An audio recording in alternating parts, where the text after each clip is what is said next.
Right, here are the two knives that I bought at the flea market, and as you can see, one of them is marked up to be reground, and this is the green splodge on it. So I'm doing the outside of the edge, not the inside. And the Swiss Army knife, you can see the break on the end of the blade, and the blade's in pretty poor order as well. But I've got some 250 grit, so I use that. But there is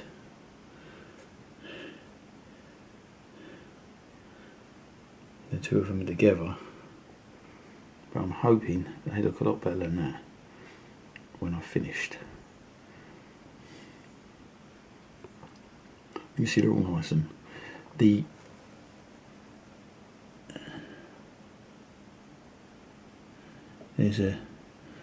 says camper, and there's a little picture of a teepee. I think it trying to get it to focus, but it is focusing in and out quite a bit. I'm trying to hold it still. There it is, and there's some heavy gouges.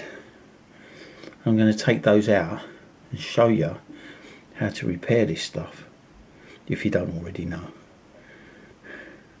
but that's for later.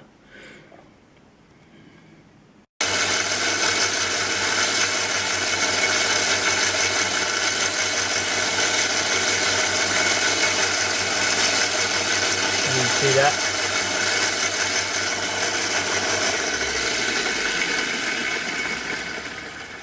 Hope you can see that. I've got some polishing paper that'll just do that back, but it's done it quite well. Oh no, I haven't. Oh, I have a finishing belt that I use. It's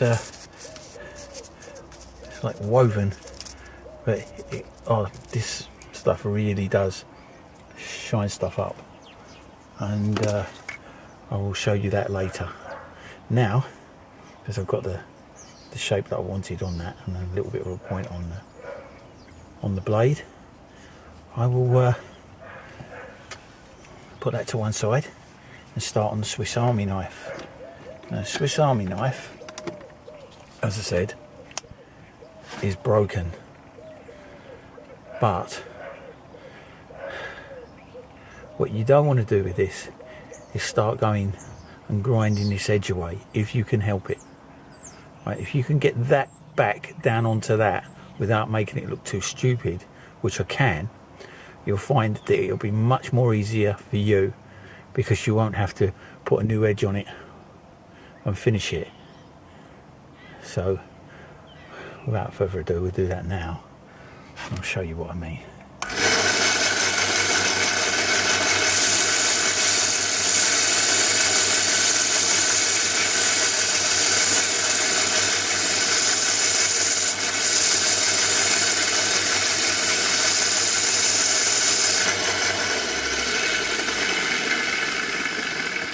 As you see, I've reset that edge. I did have to do the edge completely because there was a nick in it. As you can see, there's nothing wrong with it. It's quite sharp even now, but I'm going to hone it because it's got like a rag on that which will make it razor sharp. But you can see that it's back and it doesn't look odd, and I took hardly anything off. You do want to try and, where the finger or your thumbnail mark is, you do want to try and keep that thickness there at the end the same as that thickness there at that end. Okay,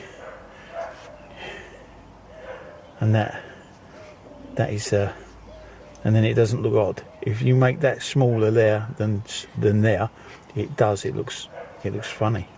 But now it's back to normal, and there's some other things to be done on it, but I'm going to change the belt on here now to show you that finisher.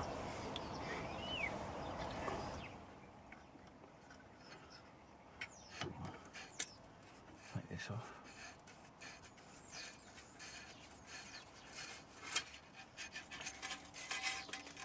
And put this one on.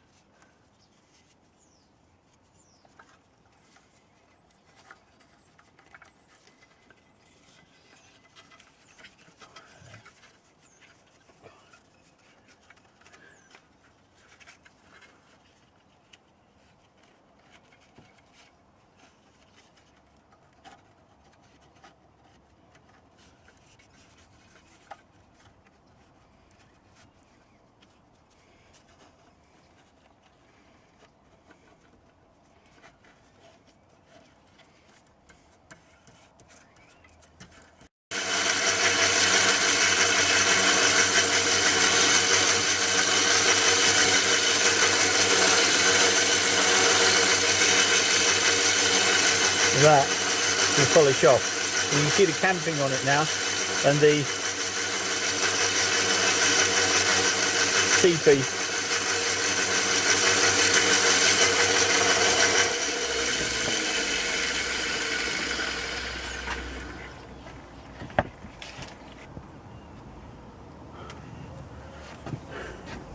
Now, as you can see, there's the front of it. Most of the scratches are out apart from the big divots. I may attempt to repair that, but the way it's coming up at the moment, I might just leave it.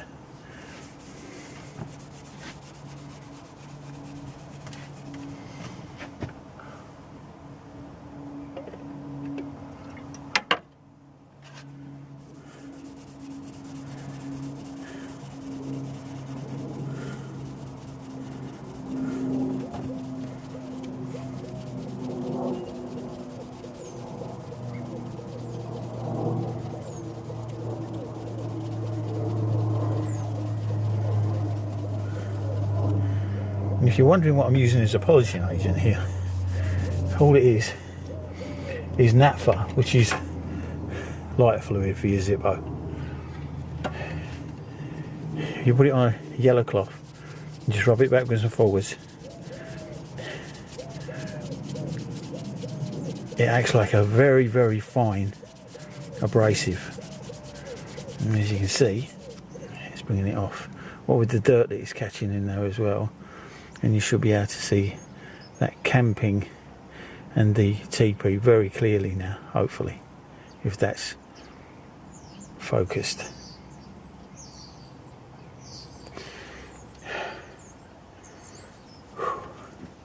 There's the other side, and I'm about to do the same with that.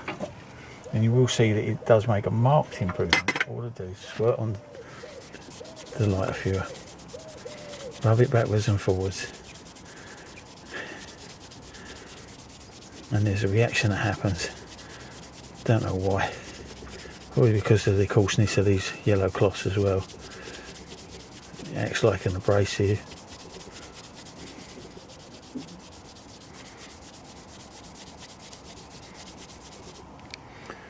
And there you are. One more coat. More squirt. Get backwards and forwards. Start to go a little bit harder.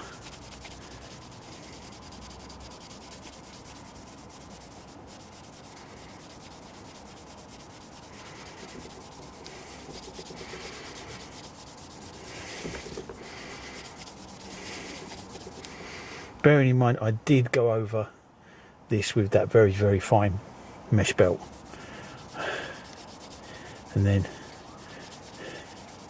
cleaned it off with the lighter fuel, washed it back, and then here you are. I'm not going to remove all the... I could, if I wanted to, remove all those scratches, but then that's taking away the history of it. And that's what I'm not sure about this. I'll just clean it and see what I can do with it later. But yeah, here you are.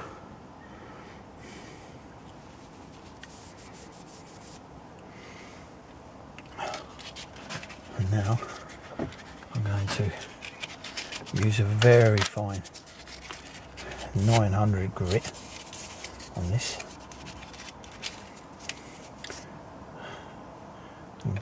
Bit of light fuel.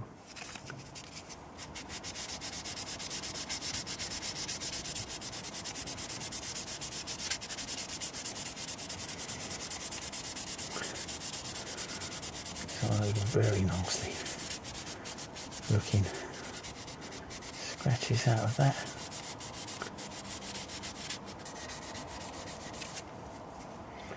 And that's what it looks like before.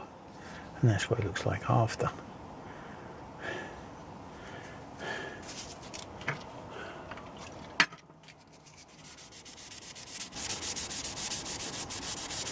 So this is very fine 900. So, and it's just taking out those surface scratches. I'm not going to take them all out. I'm not even going to attempt that. But As you can see,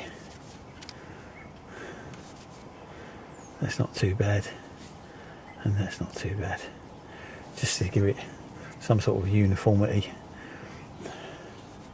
on itself. And then I can go over that with some very fine, or with some Duraglit, and that will bring that right up. But at the moment I've been putting stuff away and can't really do that. But this is quite sharp, as I say.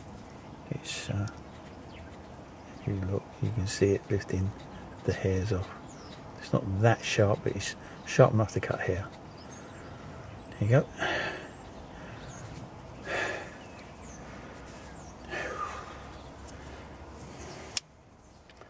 So you've seen it before and then after of what that looks like, and before and after what this looks like. Very happy with that. It's a nice shiny blade, and it's a nice shape now as well. So I hope you like that little mess about in my shed this morning on a sunny day. There you are. That's about as much as I'm going to do to that. So I'm very happy with it. And yeah, there's one thing I might do. I might just try.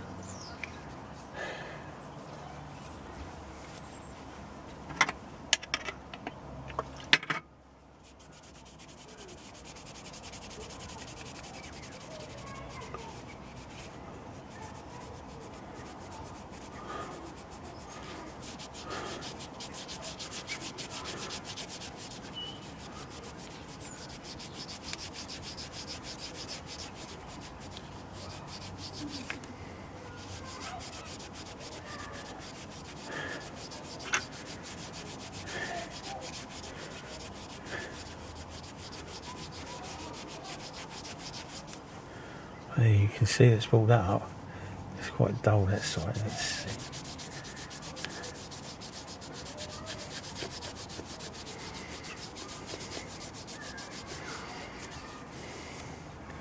Oh, that's nice. And that is remarkably tight, that joint. I keep saying it, but it is. So there you are. Hope you like it. 0 pence from his shed. Thanks for watching. Catch you later.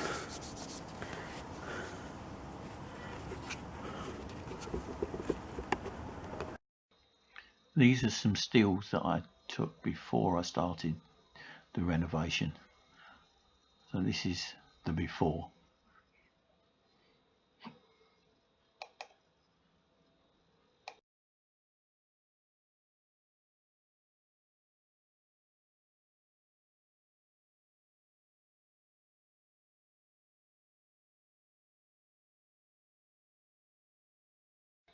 And this is the finished item with the blades all reshaped and the scales restored back to as good as they could.